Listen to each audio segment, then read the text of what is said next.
And we are live. Yay! Hello, hello, hello, everyone. Hi, Nono. How are you? Good. Very good. Very good. So I'm Fernanda, and I have Nuno here today. And continuing our podcast, today we're going to talk about an ancient technique that science is discovering and has all the eyes on it.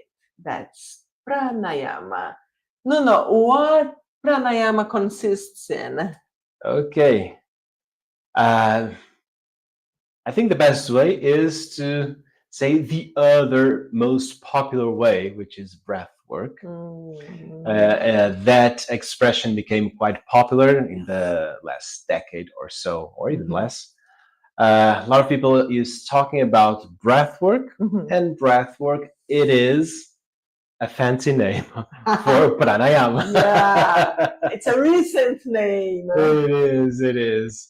And pranayama is the art of breathing that give us, when do it correctly, it should give us more energy, more vitality, more self-awareness, more presence through breathing exercises.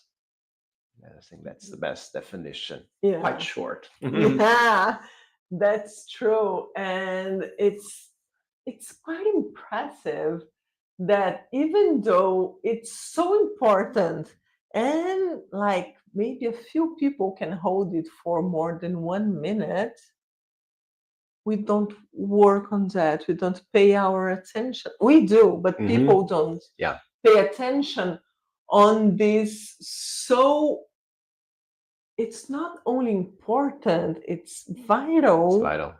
Activity that you do. And we notice I have 30 years teaching, you have more than 20 years teaching. And we see that people don't know how to take advantage of this easy, free, and so impactful activity in our daily lives. It amazes me, not in a good way, how we don't explore that. And even worse, we kind of unlearn how to do it. Because if you watch a baby breathing or even a dog breathing, Top-notch. it's perfect. And then we grow up and we unlearn. And this unlearn process, it's so impactful in our everything. Yeah, mostly the quality of life. Okay, Yeah. I think it squeezes the quality of life when we lose that ability of breathing properly. Yeah. Okay, and I totally agree. It is uh, really challenging when you have a big group of people like doing the class for the first time, and you see that more than 90% don't know how to breathe and still have some hard time to understand the instructions and do it properly. Yeah. A few exceptions, people that do deep diving, Yes. and sometimes singers, Oh, yeah. because they need to have a better control of breathing. So even though if nose breathing is not their default, they know how to use the diaphragm. Yeah. So they are equipped easily to say, "Oh, got it," and they quite easily they do it. And I know you are giving classes to a group of music teachers. Yeah. You see this difference? A little bit. Even though they are not all singers, they know the technique. Yeah. And the breathing, the pranayama is a rhythmic activity, and it's related to music somehow. Yeah. So you notice that they are better than the average. I think the singers, they have the awareness of that internal muscle called diaphragm. And so they are at least aware. They know what it is and how to use it. Okay. So they know how to engage the muscle properly. Of course, sometimes baby steps in the beginning, they are still learning new stuff, but I think they will go a little bit faster in evolving in those techniques when comparing to those who don't. Yeah. Okay. Yeah. Very good. And The basic uh, material to study about this, if you want to learn more about it, there is this amazing book written by a journalist called James Nestor, and the name of the book is Breath or Breathe? Breathe. Breathe. The Ancient Art of a Lost Science, or Yeah. something like Mhm. that. And something that always calls my attention is that in this book, he says, like, science just put the eyes on the breathing exercises. And he says in this book that differently from what we used to think, our lifespan, the, the, the most important fact on our lifespan, it's not genetics, it's not doing exercises or not, and it's not even Eating our well. nutrition. It's our breathing capacity, it's the ability to control and to do bigger Mhm. inhales and exhales. But on the other hand, it's not widely spread, and I would say it's because you cannot sell the air. Yeah. The air is free, so it doesn't, you don't make money on the air. Mhm. So this is why I would say maybe people don't spread Mhm. this notice Yeah. more. I have also I have the same point of view, but I Mm, think nowadays a lot of people are always driven by the benefits. mm, So they would learn a breathwork exercise for something. mm, Okay, I think it became more popular for athletes, for example, because they want to increase their performance. mhm. We saw in the most recent Olympics a bunch of Athletes. yeah, and they were performing in a. It was really noticeable the difference, their peak performance, and they when they were interviewed, say, "Oh, how did you do that? How?" Mhm. And most of them would answer breathwork, breathwork, Yeah, breathwork. true. So, but it's connected to somehow a benefit. I say, "Oh no, I'm an accountant. Why do I need breathwork?" It doesn't Mm, have that straight benefit as an athlete that works with the body. mm, That's the main idea, the default idea. mm. But my point of view, when you learn breathing techniques, don't do it by the benefit. Yeah. Same is when you're wearing glasses. Mm.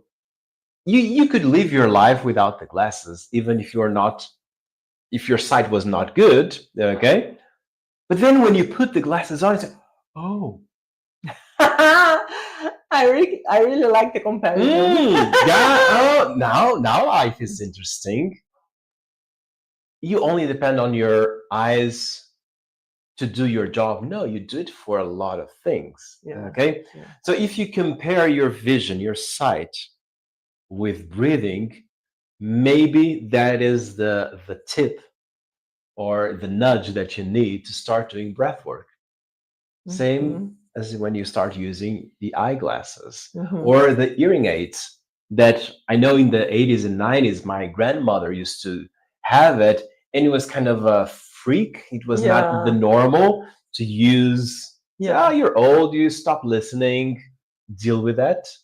And nowadays, you don't see that. No. It's way more popular to see people using hearing aids and having a normal life because it's not because they need that for their work, it's because they need that, period. Yeah. You wear glasses because you need it, period. Yes. You should do breath work Because you need it. because you need it, period. Yeah, yeah, yeah, yeah. And I would like to explore a little bit more the, I wouldn't say the benefits, I would say the collateral effect of good breathing exercises. Mhm, I would like to explore three things actually. One, how to do a basic breathing exercise, the mhm, collateral effect in your practice, and how or what is going to happen if you do a good breathing exercise, Mhm. and then in your life. Got it. So maybe we can start explaining a basic breathing exercise, and Mhm. then we go to the other two. What about Okay. that? Perfect. You want to explain I can the explain it. complete breathing, like the three parts, and then the Mhm. complete breathing, Let's do and this. Mhm. maybe start explaining how people usually think what is a deep breathing that's Mhm. not, Yeah. and then explore it a little bit more so we can Mhm. give information to Yeah, yeah. everyone that's watching us. So, most people think that take a deep breath in, you need to do this to expand your chest. If it's deep, it seems like something Deep. down, right? Deep. And so, if you're doing just, It's not deep. it's not deep. It's shallow. It's shallow. It's very superficial, right? So, we are joking, but because we all been there. The Okay. famous kidding, not kidding. Yeah, yeah. So if you think that this is a deep breath, it takes half a second. Yeah. Okay. It is not. Bad news, good news. I'm here to explain you how to improve that. If we understand, if you can envision or visualize your lungs, that diagram that we see it in when you're at school, like two triangles, kind of symmetrical. Okay, when they have this the base here, and then they are kind of long and tall, but it's narrow at the top. Yeah. Okay, so if you zoom out here to your lungs, so if you're doing this, you're just using the top of the lungs, which is the tiny portion up there, which more or less is 10%. Yes. Okay, of what you could use. Okay, so how to go from 10 to 100? Wow, it's a good name. Mhm. We're going to start by deep breathing. Now it's deep. Now it's deep. Now it's the abdominal breathing. Okay, the abdominal breathing will unlock a bunch of other techniques. This is the first exercise that you need to master to do breath work. Okay, is do control, be like really good at abdominal breathing, and then you can evolve in many different directions. So abdominal breathing is very simple to understand. Is, let me kind of zoom in here. So if you imagine that your abdomen actually happens down here, but your lungs are up here, in between there's this muscle. It's internal muscle called diaphragm that separates the abdominal organs from the other organs up here. And when relaxed, it looks like a canopy like this. When engaged, when contracted, he will go down and flat like this. So that means when you do this with your diaphragm, you're giving space for the lowest section of the lungs to expand. So that means your lungs can expand in volume because the diaphragm said, please, come in. Yeah. Please. And of course, Feel at home. if you do like this, your abdomen goes out. Yeah, all the content, in. all the content will go Adjust. out because you engage your diaphragm. When you exhale, you're gonna relax the diaphragm, and so the abdominal content will go back in. How? So this is the understanding. Now you got it here. So let's do it here. Place your hands over your abdomen. Okay. For example, touching the middle fingers close to your belly button. Don't compress. You're not holding here. But I want you to feel that when you inhale, with your abdominal muscles relaxed, you're going to feel the expansion of your abdomen out, being projected forward. And so your fingers will set apart. When you breathe out, fingers will touch again. That means you are bringing the abdomen back in. If in this position is not easy, even with the hands, no problem. Plan B, do it lie down. I can show in here, okay?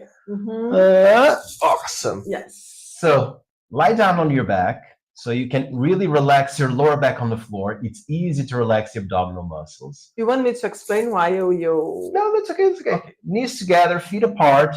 Again, place your hands over your abdomen, the middle fingers touching over your belly button, and try to see if in this position it's easy for you. Abdomen expands towards the ceiling, abdomen goes down.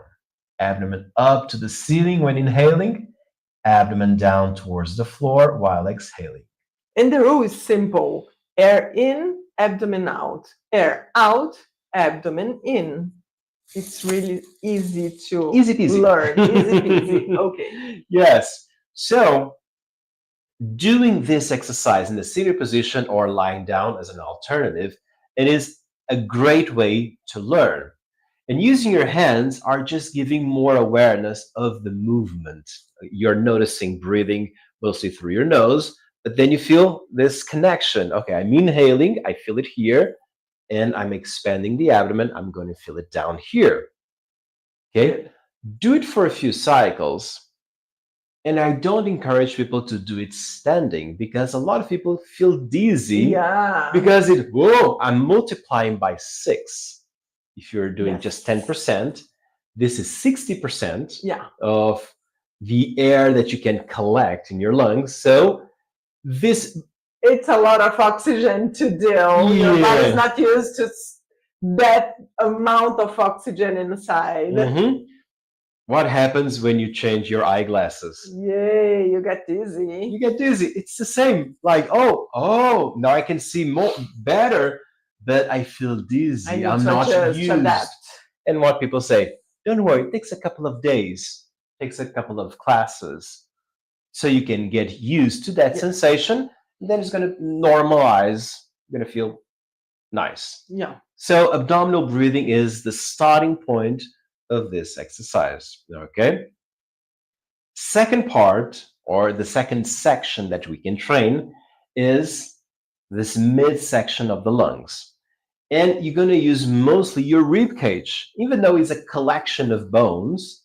As a group, they will move as an side expansion. It seems like the whole group of bones are moving and expanding sideways. And when exhaling, going back in. What is important in this second exercise is don't move your chest, don't move your belly, just your ribs. So right below right above your abdomen, place your hands here. If you want to use the same rule, the middle fingers touching, and inhale, and just expand Laterally. And when you breathe out, it goes back in. Yes. Be aware, not moving up or down Yeah. here, just the midsection. In comparison, so if you compare both, you're going to notice this one is shorter. Yes. It is. Okay. It is shorter. That is longer than this one. Okay. Trust me. This one was half a second. So it's kind of easy to make it Compare. longer. Yeah. So here it's kind of a complex movement that happens, Yeah. but is the same. The rib cage is giving space and say, lungs, feel free to expand Yeah. on this part, okay, which is the midsection. Up here is one that you are most used to do it, that you inhale in, up, exhale in, down. Short up, short down. Yeah. And you feel your shoulders going up and going down. Yeah, you know, because you can feel this movement here. Yeah, because it's a bunch of muscles that are kind of pulling this complex area of bones and say, we need to give them some space. Let's give some space. And they are trying to. Let's do our best here, guys. Yeah, and then so the tip of your lungs will and down. Okay, something like this. And the complete. Do it in a row, okay? Abdomen, ribs, chest, inhaling, chest, ribs, abdomen, exhaling. A good way to do it with your hands, place one hand on your abdomen, the other hand on your chest, and try to breathe in from the bottom to the top.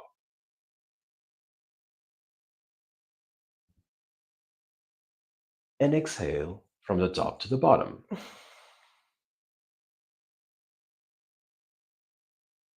Good. See the difference from two.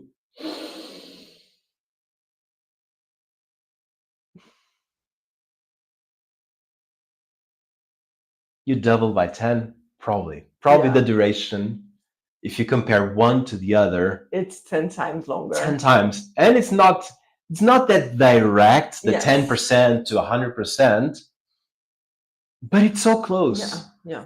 In a scalable way, it's No. the same. You are actually multiplying by 10 the duration of your breathing cycle, the lung capacity. Therefore, the results, the positive impact of that. Yeah. What's the positive impact? Now I was teaching the complete breath. The positive impact in my life or in my practice? First in the practice. That was the second point that you wanted to mention. Yeah, that's our following subject. When you do breathing exercises, you can like drive your practice towards the objectives that you want to achieve. Mhm. So, for example, if you're doing this physical Activity? activity, if you're doing your asanas, if you want to hold the position longer, you are going to apply a specific breathing exercise to reach that. If you want to develop your strength, be stronger, you are going to use a different exercise to develop this strength and so on. If you want to hold these balance techniques longer, if you do the correct or the more specific breathing exercises, it's going to be easier to hold the position, Yeah. to keep the balance. If you are twisting and you apply a specific exercise, you are going to twist better and longer and wider. So in your practice, it's so important to understand your breathing exercises, your breath work in order to have better impact in your life. Yeah. But this is only the body techniques. If you're going to do the relaxation technique, for example, if you know how to manage your breathing or which exercise to do, you can go deeper, and it goes in the practice room and outside. Because if you want to sleep, you're going to use one exercise. If you want to relax but not sleep, you're going to use a different one. And at the end of the practice, because the objective is this improvement of the self-awareness, if you do the right exercise or the specific, it's going to be easier to focus. It's going to be easier to expand your consciousness. So it's basics to use your breathing exercises and to be aware of this that's happening with you to have a better result in your daily practice. Yeah. It's essential. It's kind of a lab. The practice is like a lab that you do the experiments, that you combine things, that you learn a lot of stuff. But then when you turn off the Zoom call from your online class and you go into a meeting, you apply, you transpose what you've learned for that hour into the meeting, for example. Okay, I'm going to give a really interesting example. I have many years ago, one of my students said, no, I think breath work is not working with me. Never saw that, but let's hear him. I said, tell me. So the thing is, if I wake up in the middle of the night and I struggle to sleep, I try to do the exercise that you teach and it's not working. The Bhastrika. And what are you doing? The complete breath. No, we do the complete breath in asana. We do the complete breath for more vitality. Remember, when we go and lie down to do the yoga nidra, the relaxation, it's just belly breathing. And remember to expand the exhalations. Got it. So I was doing it wrong. Yeah, try that other one and see if it works. And it did. Okay. It was not, she was doing a mistake. She was not doing things wrong. She just was not having the right roadmap of the connection between what the different breathing exercises do Mhm. to your body. Mhm. And it was a short explanation. It was a 2 minutes talk. Boom, solved. Yeah. So the thing is, when we go into the way that we teach, one of the things that we like the most of giving live classes is because we can give this kind of support to our students. They can open up and say, no, no, breath work is not working. Tell me more. Yeah, let's understand it. And then we realize, oh, try this. Or remember, we're doing this for this and that for that. Ah, yes, it makes sense. So you're doing that one when you're struggling to fall asleep. Oh, it makes sense. Yeah. And it's very, the way that we correct is very intellectual. It's not just saying you're doing it wrong. I would never say that. I would say, let's follow along this line of thoughts. And our conclusion as a group is, yeah, abdominal breathing, expanding exhalations are the best way to relax if you're struggling to sleep. Yeah, of course. Of Okay, course. and Yeah. it's a funny and interesting example, uh, that how can we use, and it was really honest, their intention of using what she was learning in the Uh-huh. classes to their daily life. It was Yeah. awesome, but it just needed An an adjustment. adjustment. Yeah, yeah. And it's really interesting because one of the most wanted skills for the future is the ability to manage stress, to ability to adjust. Mhm. And if we are looking into that, Aperta, não aperta. breathing is. Oops. Oi. Nope. Oh, hello. So if you are looking into that, breathing is essential because towards breathing, you can manage your emotions, you can manage your stress level. So if you learn how to work with that, it's going to be way easier to work on your stress level or your even anxiety. I don't want to say it, but it's not a benefit, it's a collateral effect, like undeniable. So it's here. So if you need, for example, people that work with crisis management, the first thing in the crisis management, it's to Settle down. down your emotions. Yeah. And the fastest and more efficient way to do that is through breathing techniques. So you are going to bring it to your life forever. You're going to use it to better manage your life. It can be marriage, it can be work, it can be relationship with your kids, and even it's going to be easier to manage if you hit the car.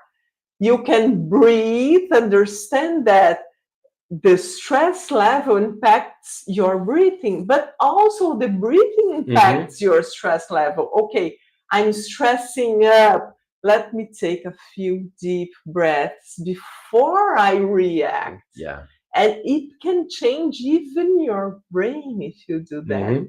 It's so impactful. We have no idea of the dimension of the impact of the breathing exercises in your life when we do it in a proper way. Yeah. When we started, science wasn't looking at breathing exercises yet, and we are just scratching the surface because the deeper we go, more we learn about it. So it's so deep, it's so important that if you don't do breathing exercises, you should start today. And I think going back to where we started in this podcast, that I gave the example of the athletes. Part of being an athlete is the performance. The other big part is managing emotions. Competition, it is a struggle. It is stressful. There are a lot of pressure in there. So if you're able to manage your emotions through breathing, to compete, to go to the Olympics, for example, it is not just being fit for that sport. Yeah. Okay, it's not just that. Is way more. Is the way that you deal with your sponsors, with managing your time for trainings, blah blah blah blah blah blah blah, blah until the competition, and then the competition, and all of that. It is never a physical skill. It's not a hard skill. No. Hard skill is what you train. Yeah. The sports that you are at. Everything else that will put you there in the Olympics is stress management. Yes. Is dealing with competition, dealing with critics, dealing with haters, dealing with a lot of the noise surrounding your profession, that most of people will do that as a profession, that they need to have ways of dealing with that. Yes. Breath work will work on both spheres. Yeah. Okay. The one that makes the invisible part of being an athlete and the visible part of being an athlete, which is the performance itself. So come on, let's do it. Yeah. You don't need to be an athlete. You can be an accountant. You can be an architect. You can be a lawyer. You can be a judge. A parent. A parent. You could be a student. You can be an unemployed. Do it. Yeah. Okay. Do it in a way that equip yourself with this powerful tool, which is breathing. Learn it and use it. And the air is free. Yeah. But don't trust us. Come here and try and see for yourself. Yeah. We have 14 days free trial. If you don't have time to do a 1 hour class, you can do a 30 minutes class. It's 14 days free that you can try. And I assure you, since the first class, you're going to feel the impact of those techniques. So please don't trust us. Come and try and see the difference with your own eyes. Yes. You're invited, so go to our Instagram bio. You have the instructions there to claim your 14-day trial. There or not, you could just go to our website, therosemeditation.com, and then you have the free trial available in just one click. Name, email, boom, you are in the platform. You can join the class that is going to happen right away. That happens 7 days a week with live classes. Almost the entire day. Yep. So we're waiting for you. Come to practice with us. We're waiting for you. Have a mindful week. See you next week. Bye-bye.